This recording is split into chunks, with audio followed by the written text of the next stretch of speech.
To create a texture synthesis, we want to locate the texture painting palette drawer, which is under Window Palette Drawers, Texture Painting. We want to have the Texture Libraries tab open and the Texture Synthesis tab open as well. In the Texture Libraries, we have some presets that we can start with. Let's try Smooth Stucco. We want to make that texture visible by clicking on Show Texture up here in the Enhanced Properties bar. This is where our texture will appear. We can increase the opacity, and now we can see that texture much better. Now, in order to create a synthesis, you need a selection. But in order to make a selection of this texture, we need to go ahead and fill something with the texture, because right now we're just seeing the texture overlay of where the texture would go. So let's go to Edit, Fill, and instead of current color, we'll fill with texture. And now our canvas is filled with that texture. We can go ahead and hide that texture overlay, and you can see that that texture is now on the canvas. Now we can create a selection using the rectangular marquee. I'm going to select right around here. This is the area that's going to get analyzed and turned into a new texture. In the Texture Synthesis panel, we want to choose Document as the source. That's this document here.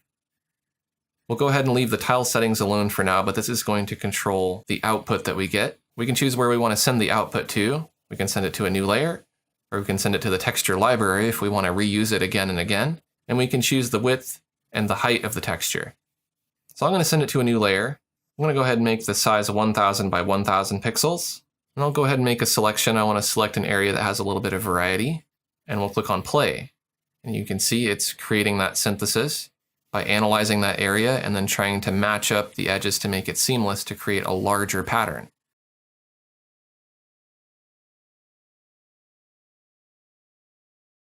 If we look up here in the Layers palette, it added that to a new layer. I'm going to delete that new layer. We can also get different results by selecting different areas. So if I select this area over here, set it to Document for the source, click on Play, it's going to give me a different result when I synthesize. Now, if this is taking a long time to complete, you can always click the Stop button to stop it midway. Let's try another synthesis, and let's play with some of the settings here under Tile Settings. If you turn off Random Seed, then you'll get the same pattern every time. So 100 will give you a different result than 99 or 98 or 50 or 2. The side length will set the tile size as a percentage of the selection size. So if the side length is larger, you're going to get bigger, broader shapes. If the side length is smaller, you're going to get smaller, finer shapes. Let's try side length down to 2. Let's do a synthesis. And you can see it's doing very, very, very tiny little strokes here, and it's going to take a long time to complete. We'll go ahead and click the Stop button because that's going to take forever. Since that's on a new layer, I'll just hide that and we'll compare it a little bit later. Let's go back to the canvas. We'll use that same selection, that same seed. This time we'll increase the side length. Let's do 58. Set it back to Document for the source, and we'll click Play. Now you can see it's using bigger, broader, chunky areas to complete the synthesis.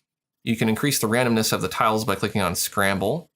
Let's do a synthesis with that using the same settings. It scrambles it up a bit, as you can see. So if we take a look at all the different results, you can see that it looks completely different depending on the settings that I choose. You can also synthesize directly from a texture. I'll select a texture for my source.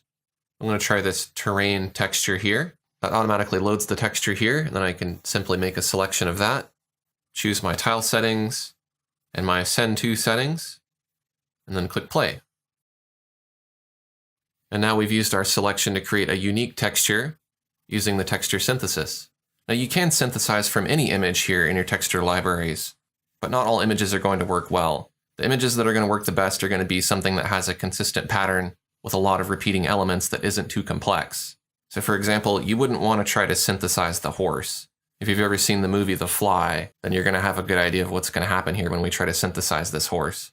I'm going to select texture as my source. I'll make a selection here of the horse. Don't try this at home. And we'll go ahead and click Play to process it. See, I told you not to try this at home. Look at what it's doing to the horse. It's just completely ripping it apart.